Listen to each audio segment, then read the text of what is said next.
Did you know that inflammation is the #1 killer right now? And a lot of people don't know that you can correct this just by changing your diet. Hi, my name is Dr. Ross, and on this channel, we talk about hair loss and health-related issues. Okay, so today we're gonna talk about what inflammation is, and then also we're gonna talk about incorporating an anti-inflammatory diet. So, inflammation. So, a lot of times I'm starting to see young kids come into the clinic and their inflammatory markers is high.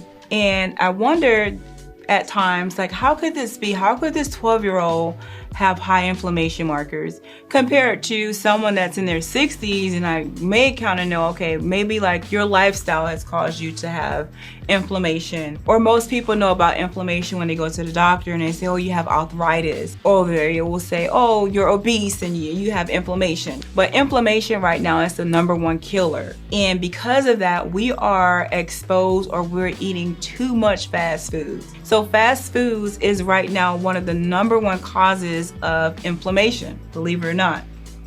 Inflammation can cause heart problems. It can you can have weight gain. It can cause cognitive imbalances, emotional issues. I remember one time where I was like really addicted to eating cookies, and these cookies would make me feel good. But what I started to notice was that after I started eating the cookies, like my mood started to change and my body started to feel funny, and I couldn't keep the weight off. So my diet was pretty good except for just eating pretty much a whole bag of cookies. So once I did some blood testing and I saw that my markers was high, then I knew that I really had to cut back and take a look at some of the things that I was eating. So when I changed my diet, the joint pains went away, the brain fog went away. There will be times when I will wake up in the morning, my stomach will feel sick. All of that went away.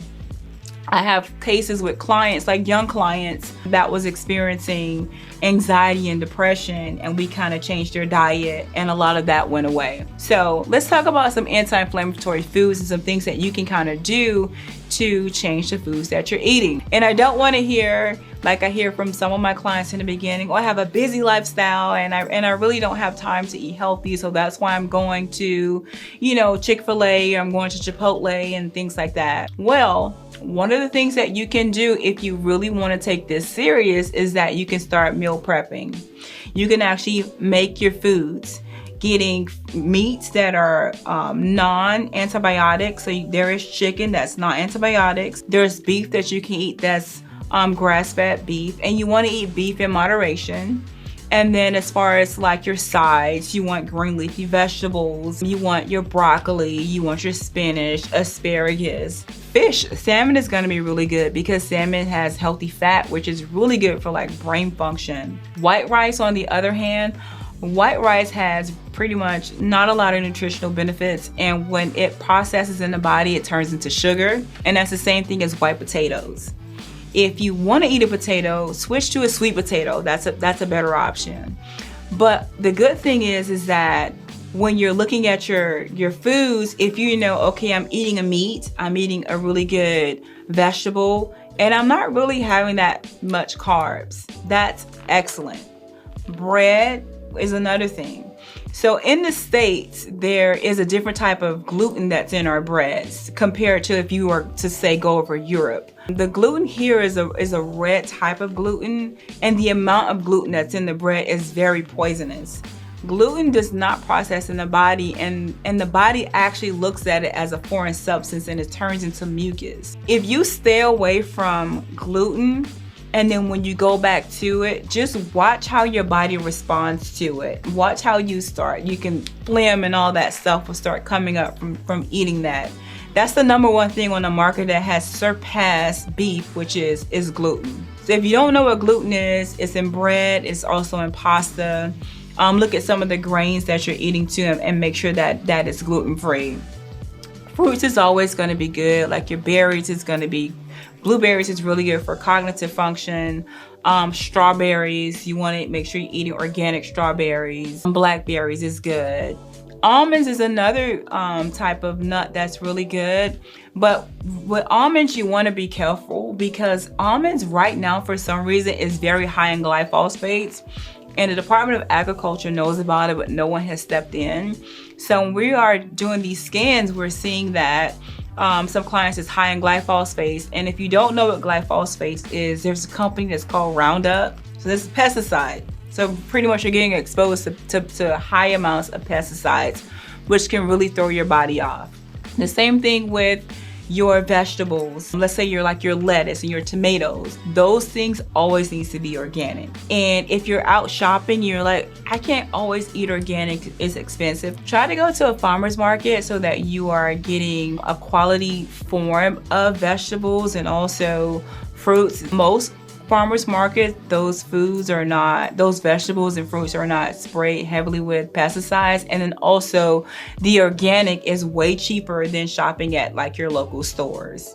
What's another thing too? Water. So when we talk about anti-inflammatory diet, we have to talk about water. Purified water contains traces of chlorine, which is not good for you. Also, you want to make sure that you're not constantly drinking water out of plastic. Plastic can increase estrogen markers in the body, which is not good. And I like filtered water. Even if I'm busy, let's say for example, I'm busy and I may pick up some bottled water at home, I always take that water and I'll run it through my filter again to make sure that I'm pulling out all of those toxins from it. I don't know about where everyone is located, but I know here in Georgia, especially where I live at times when I'm running the water, I can smell the chlorine in the water. So if you can smell the chlorine in water, that's how you know that something is not right. And alkaline water, especially the company of the essential alkaline water, I want you to start examining the water when you purchase the water in the store. Lift it up and look at it. There have been times where I purchased that water and you can see like little particles floating in the water. Not good, not good. So get a really good filter. Right now they actually have filters that will also filter out not only heavy metals, but they will also filter out fluoride, fluoride is not good for you either. I know they say that fluoride is really good for strengthening your teeth, but if you do your research, you will see how fluoride can actually calcify the pineal gland, and that can also slow down your cognitive function. And as you get older, you can be at risk for other issues. So the main purpose of an anti-inflammatory diet is that if you have any type of health conditions, let's say if you have high blood pressure, or if you are pre-diabetic, or you have a thyroid condition, by you eating better foods, then you are giving your body the nutrients that it needs, and you're keeping these inflammatory markers down. When you keep these inflammatory markers down, most of the time these conditions can't survive, and then your levels can tend to start to normal out.